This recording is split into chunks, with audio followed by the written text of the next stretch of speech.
तर फ्रेंड आज मला मज्जाच आली कारण की लावण्याची आई येणार होती आणि लावण्य बघा कधी बर्थडेला डेकोरेशन केलं नाही, पण तिने आज पूर्ण वॉलला स्टिकर लावले होते. नंतर 1 वाजेपर्यंत ती वाट बघत होती. आई आल्याबरोबर ती अशी खुश झाली आणि रात्रभर आईकडेच होती आणि ती आईकडेच राहणार आहे पुढच्या 7 दिवस.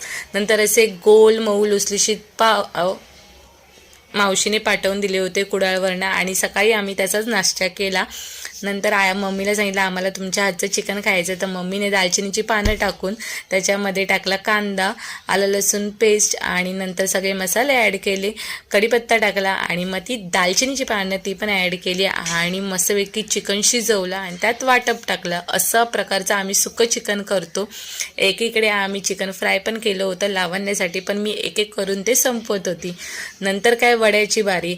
आता चिकन आणि वडे हेच कॉम्बिनेशन असतं आणि म्हणून मम्मीने गावरान आणलेलं